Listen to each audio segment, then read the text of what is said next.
to DCS A-10C HOTAS Overview and Sensor of Interest Training. I'm Top Gun with the AKA War Dog Squadron. So, first question is, what is HOTAS?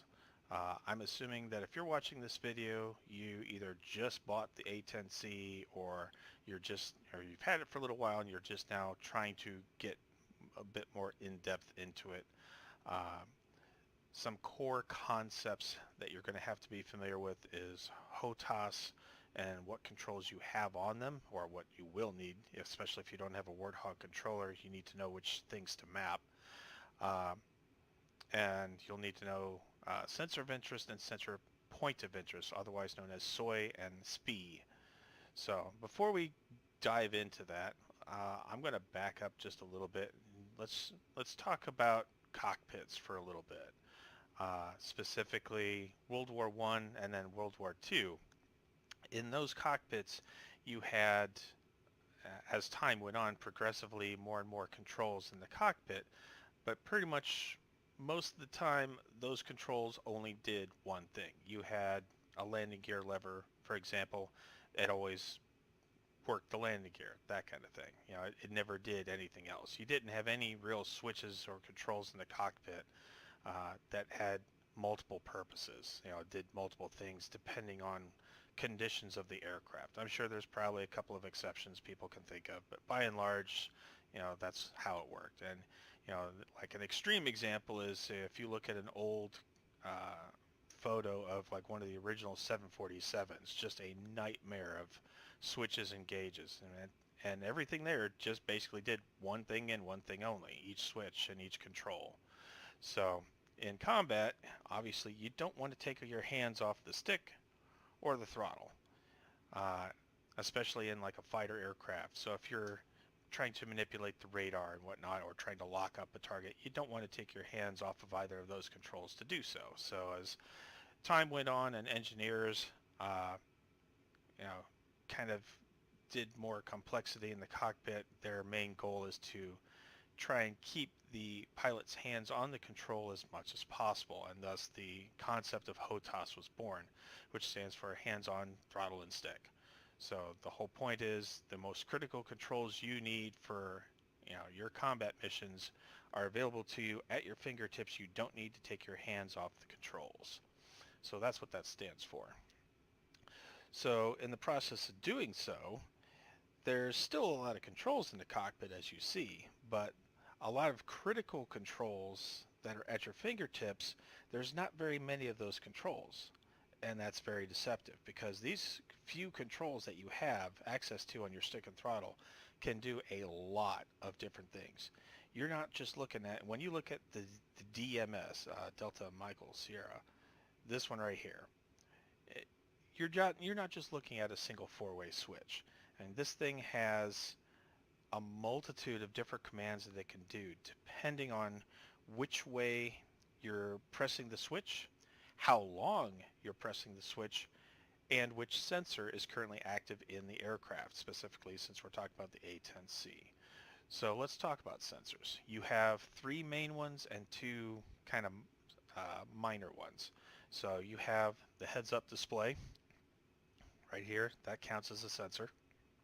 You have your TAD, I believe that's Tactical Awareness Display, your map basically, which is usually kept on the left, although you don't have to. You can switch it to the other MFD if you want. And if we cycle through, the other main sensor is your targeting pod, which is usually kept on the right MFD. So those are your three main ones. So the minor ones are actually weapon-based. So you have Maverick. I don't have any Mavericks on board at the moment, but it basically acts similarly to the targeting pod. And the last one is the AIM-9, which if we pull up our master mode, if we press master mode long, and we'll go over short and long here in just a moment, it puts you into air-to-air mode. Or you could go into the dismiss screen and activate the AIM-9s manually, either way. So the first thing you have to understand is SOI, Sensor of Interest. A lot of the controls that you have at your fingertips are going to vary by which sensor is currently your sensor of interest. So how do you tell what sensor you currently have as your sensor of interest? Keep in mind, you always have to, there's always going to be one of those 5 active. There's never a situation uh, really where you're not going to have one of those sensors active. I'm not sure what would happen if you had like the AIM-9s active and you fired them all off, if it would automatically revert back to the HUD. That might be about the only way you could have no sensors currently active. But aside from a situation like that, you'll always have one sensor active. So for the heads-up display, and we'll have to zoom in a little bit, this little tiny dot right here is what tells you that's your sensor of interest. If your TAD is your sensor of interest, you'll see this. Boom. So you see a green outline around the edge, and you do not see a little white message in the middle that says not SOI. And likewise, if you have your targeting pod as your sensor of interest, same thing will happen here. You'll have a green box around the rim. You will not see a green box around the rim of the other one, and you will not have that little white not SOI message. So how do you get those to be the active sensors? So let's talk about the controls in your aircraft a little bit. Now, I'm not going to go in depth to all the functionality of the TMS, the DMS, and all that. I'm just giving a quick overview of what you're going to be working with, and I'll do separate videos later for each of the controls separately. So for the stick, you've got your TMS, Tango. So I'll just refer to it as like the Tango switch. And then you have your DMS, and you have your master mode button over here. And lastly, you've got your nose wheel steering down here. So those buttons and 4-ways will do multiple different things depending on what sensor is your sensor of interest and how long you hold a given control in a certain direction. So you'll hear those terms a lot. You'll hear short and you'll hear long. So if someone says TMS forward short, what they're talking about is they want you to do your TMS switch in the forward position and you just want to bump it. So you're just giving it a momentary press. You're not holding it or anything like that. Now if they say TMS forward long, then you're going to press and hold it in that direction for about 1 to 2 seconds. Probably closer to about 2, just to be on the safe side. And that applies for any 4-way that has multiple functionalities like that. So you'll hear TMS right short, TMS right long, TMS aft or down, short and long, etc. Some controls are 2 ways. So as we move on, let's finish off the controls on the stick first. Obviously, you've got your 4-way hat. That one never changes, of course. That's always just trim. You've got your weapons release. That always just releases weapons. Gun trigger. The one notable thing about the gun trigger in the A-10 is it is a 2-stage trigger. The first stage on the trigger pull puts you into Pack 1 mode, Precision Attitude Control. And it basically reduces the throw of your ailerons and I think the elevators as well, so that you can get a lot finer control of the aircraft to do aiming with the gun as you're coming in for a gun run. Once you pull the trigger the rest of the way into the second stage, that fires the actual cannon at that point. And then lastly, you've got your CMS for countermeasures. This one never changes as well. It does have multiple directions, and it does do so you got a forward, aft, left, right, and also down. So an actual depress as well. So that's technically a 5-way. But that always does the same thing. It never changes depending on sensor. So over on your throttle, zoom in a little bit. So you've got your coolie hat. That one never changes as well, but it is a 4-way, and it will do multiple things that you'll need it to do in regards to your MFD management and your sensor of interest management. You'll have your microphone, that never changes as well. So you've got forward, aft, and down. For Warthog users, it's advisable that the up position be used for your push to talk on whatever voice systems you're using, whether it's TeamSpeak or Discord, just because the up position is not used in the real aircraft, so that's one of the few controls out there that's not actually used by your Warthog. Then the last ones down here is your speed brake switch. That of course never changes either. But below that, you've got your boat switch, which is technically three ways. You got forward, middle, aft, and that one will change depending on modes. And then your China hat, which is at the bottom here, which is also a three-way, forward, middle, aft. That one is spring loaded, so it will, if you press it forward, it will, and you let go, it will snap back. That one will also vary depending on sensor of interest and modes and direction and how long you've held it. You also have, for the rest of the controls on the throttle, you have your little mini stick. For those with the Warthog controller, that'll be used to slew around your TDC on the TED, on the heads-up display, and your TGP. And then you've got your autopilot button, which never changes, and then you've got your pinky switch, which is hard to see on the left wall of the left throttle, which controls exterior lighting. That never really changes either. So those are just a quick and dirty of the controls, where they're at, what they're called. The ones that are pretty critical is you definitely have to have your TMS, your DMS. You really want to have your master mode if you can help it, although that one's not quite as critical. You'll definitely want your boat switch and your China hat and something set to coolie.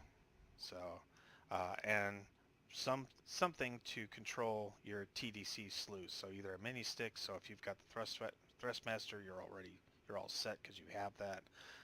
If you don't, then if your throttle has like a mini stick on it, you could try and use that. If you don't have one, then you may have to reserve a full four-way hat switch to the TDC directions, up, down, left, right. All right, so now we know our sensors. So again, you got your HUD, your TAD, your TGP, and now you know how you can tell which one is your sensor of interest.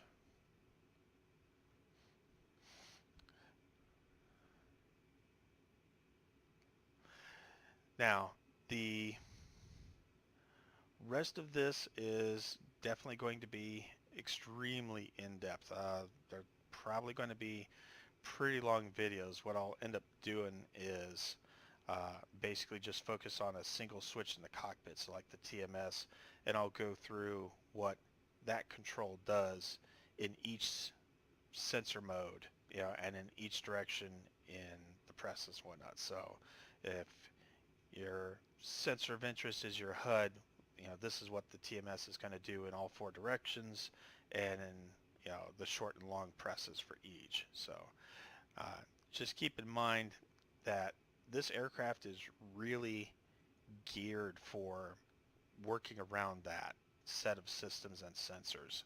So you really want to have your mind wrapped around this effectively, because if you start getting lost in your sensors, you don't know offhand which one is your sensor of interest, then a lot of your controls aren't going to do what you think they're going to do, because you're thinking you're in one mode and you're actually in another, so your TMS is going to do something probably completely different than what you're expecting. So just something to keep in mind. So with your coolie hat, let's talk about the MFDs. Your coolie hat is meant for management of your MFDs and your sensors of interest. So if you do coolie hat bumps to the left, you're cycling the pages on the left. If you bump to the right, you're cycling to the right. If you press and hold down away from you, that gives you a dismiss quick display. So it gives you a quick way to look at your remaining ordnance on the aircraft without actually having to go in and click on the actual dismiss button. I mean, you can certainly do that. It's not that big of a deal, but if you just want to look real quick and not actually change the page, that's the way to do it. If you want, you can also swap the positions of the left and the right MFD pages by just pressing down, bumping down. So coolie hat down short. So that's short, and long is the dismiss quick view. And coolie hat up, there really is no long command for that. It basically doesn't do anything. So coolie hat up short makes your HUD your sensor of interest.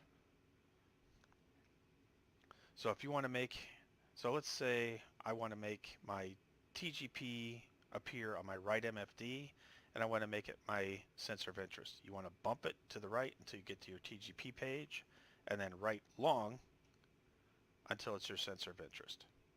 And that's what you're going to do for any given sensor that you want. So if you're currently looking at a profile page or something like that, you want to go back to your TAD on the left and make it your sensor of interest. You're bumping left, and then once you're on the page, you do a left long, and there you go.